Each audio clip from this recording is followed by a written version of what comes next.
Nós não temos, por exemplo, a ideia de santos, e é muito mencionada, a palavra é muito usada no Novo Testamento, nós não temos a ideia de santos como esse grupo específico que venceu todas as agruras da vida, as dificuldades, pela fé que eles tiveram, eles estão apresentando as nossas orações. As orações dos santos. Exatamente. Eles não estão intercedendo. O texto é como se fosse uma demonstração de um ritual parecido com o do judaísmo ainda. Assim como mediação. Então, por exemplo, alguns esse ponto pega bastante, né? Alguns evangélicos mencionam 1 Timóteo 2,5. Há um só mediador entre Deus e os homens, etc. Mas é claro, há um só mediador entre Deus e os homens, mesmo, Jesus Cristo, homem. Pronto. Ele é o mediador. Porém, na mediação de Cristo, nós nos tornamos mediadores. Então, por exemplo, o senhor reza pelas pessoas, ora lá pelas pessoas na sua igreja. Isso é uma mediação. Uhum. Só que é uma mediação dependente da mediação de Cristo. Ela só tem validade por causa da mediação dele. Só tem validade, só tem mérito, só tem força por causa da mediação dele. E mais, e aqui eu acho que é um problema, porque alguns evangélicos têm dificuldade com a questão dos santos, porque há uma ideia de que a morte é uma separação, no sentido de que morreu, acabou a relação. Né? Mas o próprio São Paulo diz que nem a morte nem a vida podem nos separar do amor de Deus que está em Cristo Jesus. E Jesus diz lá, acho que em Lucas 20, na polêmica com os saduceus, que Deus é o Deus de Abraão, Isaac e Jacó, porque para ele todos vivem. Ou seja, os santos estão vivos. E não apenas vivos, mas Hebreus 12:1 diz que eles são nuvens de testemunhas, ou seja, eles nos veem. Aí alguns dizem, mas como é que ele nos vê? Eles são oniscientes? Eles são onipresentes? Não. É porque, vendo o verbo eterno na eternidade, como tudo existe no verbo, eles participam da capacidade do verbo de ver no verbo tudo mais. Você falou, padre, dessa questão de santos, né? Dessa intercessão e de alguma forma mediação. Qual a diferença de mediação e intercessão? É mínima. Mediação é um fato e intercessão é um ato. Tá.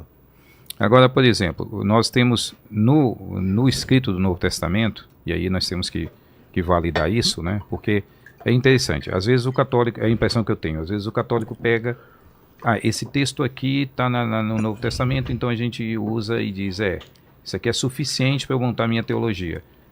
Olha, mas existe ausência textual aqui, mas a tradição nos resolve a questão. Não é? Uhum. Eu acho que, por exemplo, João foi o apóstolo amado, coube a ele, né, o cuidado com Maria. Né? A tradição conta que Maria morre em Éfeso, né, e lá é sepultada. Há uma outra tradição que diz que foi em Jerusalém, mas em Éfeso, por exemplo, até hoje você tem lá uma estátua, né? A Basílica da Dormição. Uma estátua, inclusive, feita por uma sociedade católica lá, doada por uma sociedade católica canadense. Então, lá em Éfeso, ela morre, então ela fica lá. João, que é o último dos apóstolos, ou seja, que tem aí a responsabilidade de escrever um evangelho posteriormente a todos os outros, que está nesse convívio com ela, nós não vemos João dando esta ênfase, e nós não vemos o Novo Testamento, porque assim, quando você fala de corredentora, padre, simplesmente para ficar implícito, eu acho que é um papel muito elevado para ficar implícito. Esse papel tinha que ser um papel muito explícito de Maria, sendo mencionada, por exemplo, nas epístolas. Porque eu não sei a compreensão católica sobre o papel de cada texto, mas, por exemplo, para nós protestantes, os evangelhos são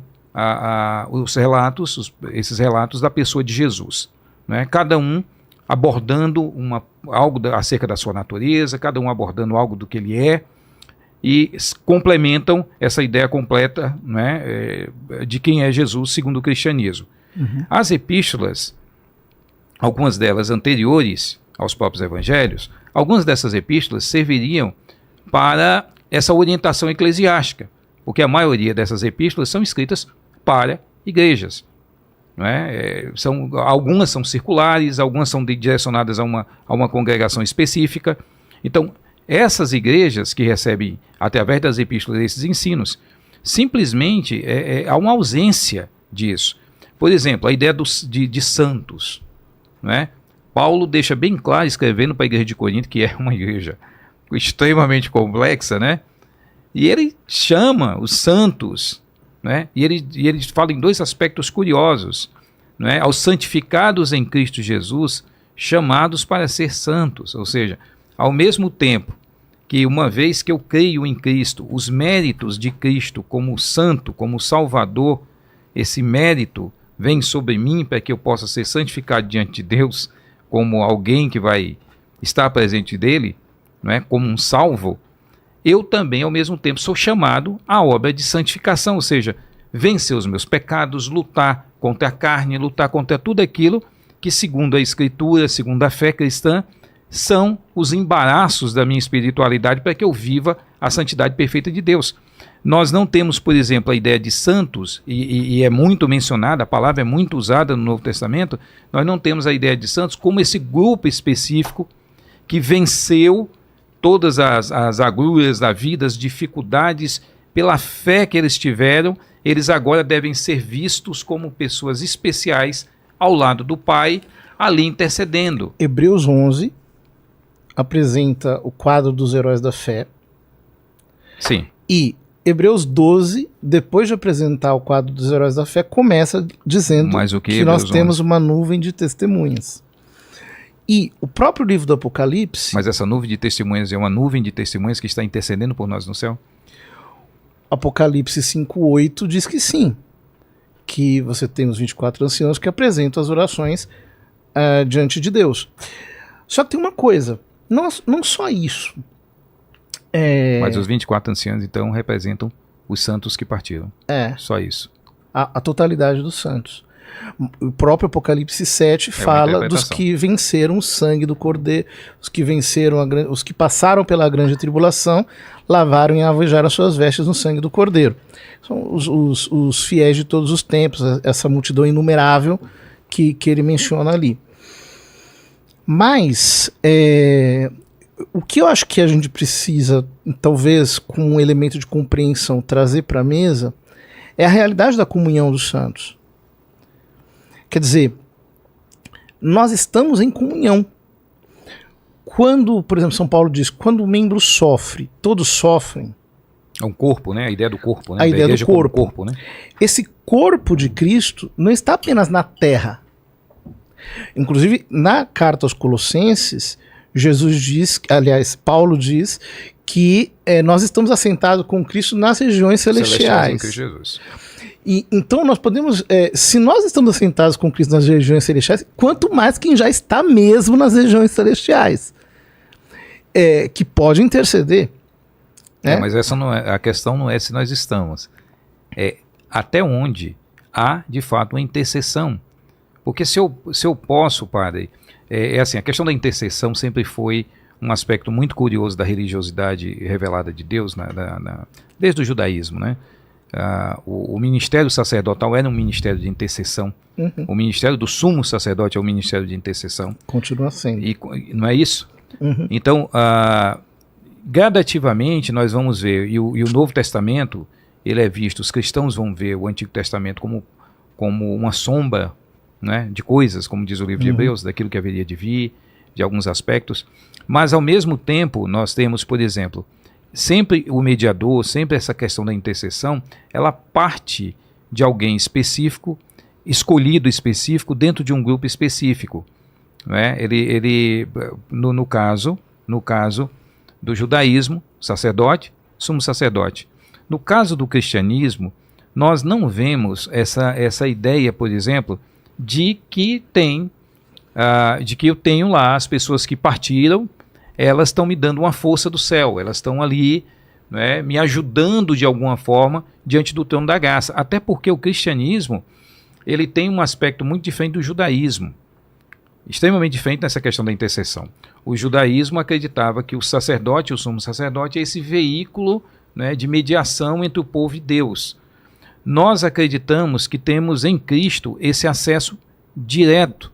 Eu, o senhor como sacerdote, nós somos pessoas que oramos pelo rebanho, cuidamos do rebanho, ajudamos, encorajamos. Mas ninguém ora para vocês fazerem essa intercessão, é isso? Mas nós não temos poder de intercessão exclusiva nossa. Nós podemos orar como qualquer outra pessoa pode orar. Mas é isso. Qualquer pessoa pode orar. A grande questão é, estão os mortos do lado de lá, essa é a questão, realizando essa obra que nós faríamos ou estamos fazendo aqui? Entendi. Essa é a grande questão. Quer dizer, que nós podemos interceder uns pelos outros. Ok. Ok. Os dois concordando. O impasse está em se depois da morte nós podemos interceder, uma vez estando na glória. Entendi. E o texto no qual eu me apoio para dizer que sim, Apocalipse 5:8 me parece que bastante eloquente. Ele fala de uma intercessão que acontece nos céus. Mas há outros textos, mesmo no Velho Testamento, que dão uma ideia vaga disso. Em todo caso, mais uma vez... Posso ler o texto, padre? Só para Pode pessoal. ler. E quando tomou o livro, os 4 seres viventes, os 24 anciãos, postaram-se diante do Cordeiro, tendo cada um deles uma harpa e taças de ouro, cheias de incenso, que são as orações dos santos. Exatamente. Então há uma intercessão no céu desses 24 anciãos. Eles estão apresentando as nossas orações. As orações dos santos. Exatamente. Eles não estão intercedendo. O texto é como se fosse uma demonstração de um ritual parecido com o do judaísmo ainda. Não, sim, mas isso é intercessão. Esse é um ritual parecido com isso. Mas para os judeus isso é intercessão. É justamente você apresentar ante Deus, né? Aliás, o próprio livro, a própria carta aos Hebreus, se não me engano, capítulo 7, talvez versículo 25, não tenho certeza. O autor diz que Cristo vive para interceder por nós. A palavra mais forte é interpelar, talvez, né? Como se ele estivesse interpelando o Pai em nosso favor. Mas é claro, no corpo de Cristo, nós podemos fazer isso.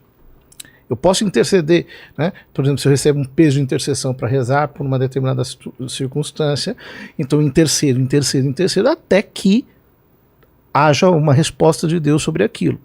Agora, se eu estou diante de Deus, no céu, estamos excluindo aqui a doutrina do sono da morte, que eu acho que o senhor também não professa. Não. Então, se para Deus todos vivem, como diz Lucas 20, se Jesus disse lá para o bom ladrão, ainda hoje estarás comigo no paraíso. Ou seja, há uma consciência pós-morte. Aliás, eu vi o Rodrigo Silva aqui comentando esse texto, dizendo que, na verdade, eu vos digo hoje estarás comigo no paraíso. Mas, peraí, eu vos digo... Quando? Ele troca a vírgula...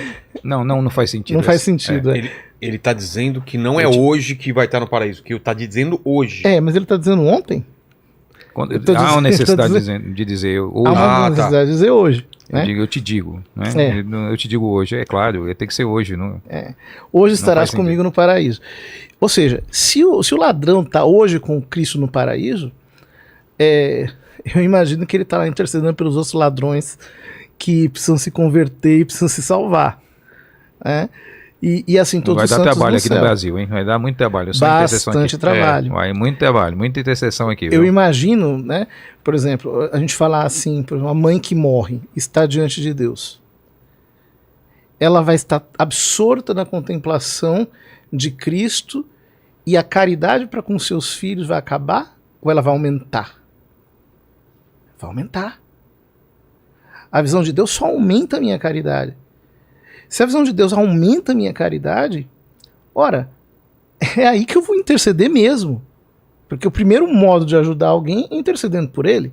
O grande problema, padre, talvez seja exatamente nós pegarmos, por exemplo, textos, como o texto de Apocalipse. Né? Um texto de Apocalipse. O texto, ele vai usando, tendo cada um deles harpas e taças com ouro e incensos, são as orações do santo. Eu acho que nem eu, nem o senhor acreditamos que no céu alguém usa taça e harpa. Não.